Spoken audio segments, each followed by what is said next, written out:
ko'plar borishar ekan. Haqiqiy qabr pastga tushib borasiz, haqiqiy anaqa bor, lahatga qo'yiladigan, keyin haqiqiy yotadigan joyi bor. Eshitganmisizlar? Ha, eshitganmisizlar, yo'qmisizlar? Bitta oq bo'z to'shab qo'yibdi. Qop qorong'i haqiqiy qabr. Sal narsaga birov bilan urushib ketaverardim. Urushib kerak bo'lsa, yo'lda ham bitta signal bosib qo'ysam, mashinani shunday avarinkan yoqib tushib, mushtlashib, mana shunaqa yurgan bola qarasam, juda ahvolim og'irda. Eskichaga ishonmayman. Ko'plar aytishdiki, o'zing o'qitib tasha bir narsalar. Men aytdim, unaqa narsaga ishonmayman. Faqat Allohga ishonaman. Eskicha bir narsalarga ishonmayman. Keyin bir ikkitasi tavsiya qilardi o'sha qabristonda, qabrda. O'sha yerga oxiri bordim deb bitta o'zim. Keyin domla o'rgatib turdi, kirasan, amallab yotib qabrga yotasan, 2 minut ko'zingni yumib yotasan, 2 minut ochib yotasan. Qabrga. Tirik odam qabrda yotish kerak. Kirdingizmi? Kirdim. Kirib amallab yotib joylashib oldim-da.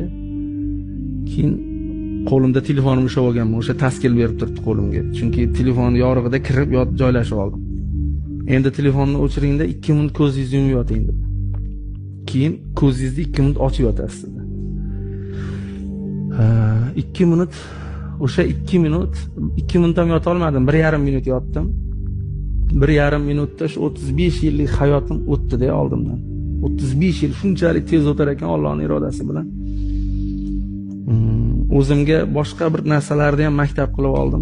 O'sha paytgacha men to'g'ri savdosidagi o'limdan ham qo'rqmaganman. Uzoq borsa jonimni oladi deb hamma joyda tikkan o gaplashib ketaverardim. Har qanaqa odam bilan. Ko'p bo'lsa mana shuncha pulga tushib ketar ekanman, yo bir narsa bo'lib ketaman. Qo'rquv yo'q edi.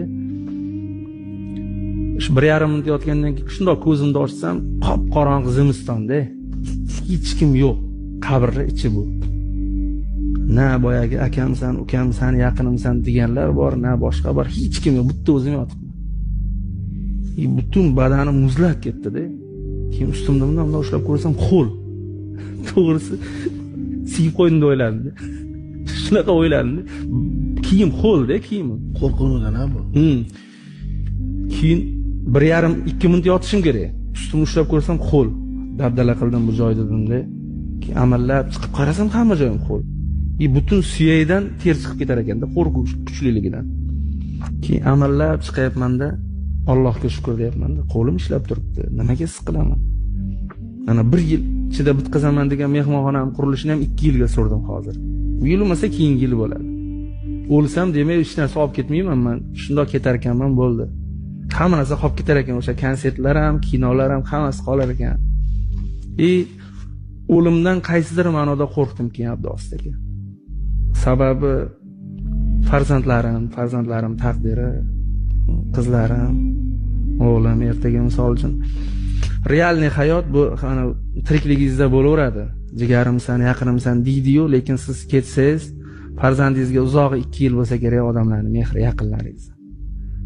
Keyin misol Oloddinni yetim bolasi deyishidan qo'rqdim-da. Ularning taqdiridan qo'rqdim. Demak, o'zimni ham asrashim kerak ekan. Hamma joyga o'zim uravermasdan. Chunki farzandlarim kimni qo'liga qaraydi?